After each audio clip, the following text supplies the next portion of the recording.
MVP laban sa MVP, Curry versus D. Rose. Vintage Derrick Rose move, parang mananapak na ng referee sa galit si Steve Kerr. Nahilo si Jaren Jackson sa ginawa ni Draymond. May nakaaway sa kalaban si Draymond Green. Golden State Warriors versus Memphis Grizzlies. Balik lineup mga bro si Klay Thompson. Unang butas sa opensa ng Warriors ay nakuha yan ni Draymond Green. Kumana kaagad ng 5 straight points si Dre. Stephen Curry, gandang assist kay Klay Thompson. Though sumasagot sa opensa ang Memphis 3-pointer ni Jaren Jackson Jr.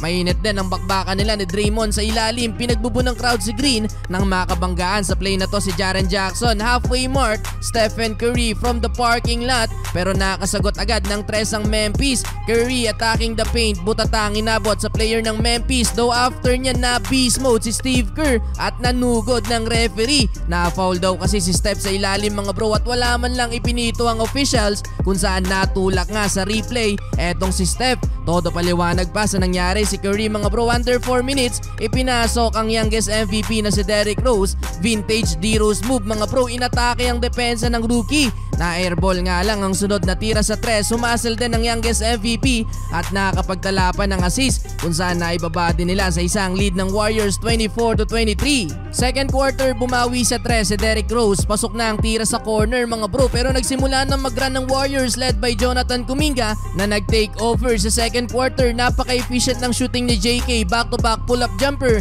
ng posterize pa ng kalaban mga bro. Napatayo pa sa bench si Curry na hype sa ginawa ni Kuminga. Under 8 minutes, pinagpahinga na si D. Rose na grabe ang hingal mga bro. Sabay pinasok naman si Curry, pero si Kuminga pa din ang dumadali sa opensa ng Warriors. And one layup, pinagbabangga lang din ang depensa ng Memphis. Lobo na sa double figure ang lead ng Warriors. 3-pointer mula kay Steph. 3-minute mark, Draymond Green sinalubong ng siko sa mukha si Jaren Jackson. Offensive foul sa play na yan si Draymond. Mahilo-hilo pa sa nangyari mga bro si Triple J. Do kumana pa ng 6-0 run ng Golden State, kaya naman pinangawakan pa din nilang 10-point lead sa halftime, 57-47. 15 points ang naitala ni Kuminga sa second quarter. Entering the third quarter, na foul trouble si Draymond Green. 2 fouls ang nakuha kontra kay Jaren Jackson. Parang gusto pang awayin ni Draymond ang officials mga bro. Naibaba ng Memphis sa 6 ang lamang ng Warriors mula sa 3 na to ni Triple J, pero bumawi ng 6-0 run ng Golden State. Gandang hustle mula sa rookie na si Guy Santos at drive ng isa pang rookie na si Podziemski.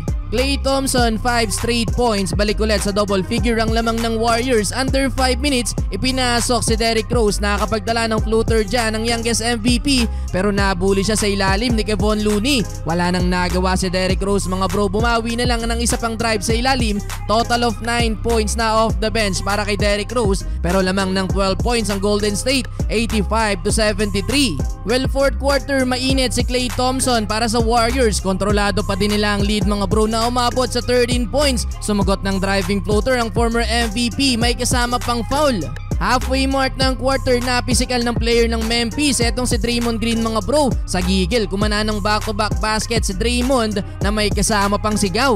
Pero hindi pa nabitaw ang Memphis mga bro. Pumapalag pa Stephen Curry, nabutata ng gwardya. Though under 5 minutes mga bro, bumawi ng 3 points si Stephen Curry. Abante na ng 15 points ang Golden State. Matatapos na lang din ang laban mga bro. May makakaaway pa ata si Draymond Green. Under 3 minutes, dagger 3-pointer para kay Stephen Curry. At sa uli mga bro, panalo ang Golden State Warriors sa likod ng 27 points ni Kuminga, 20 points para kay Curry.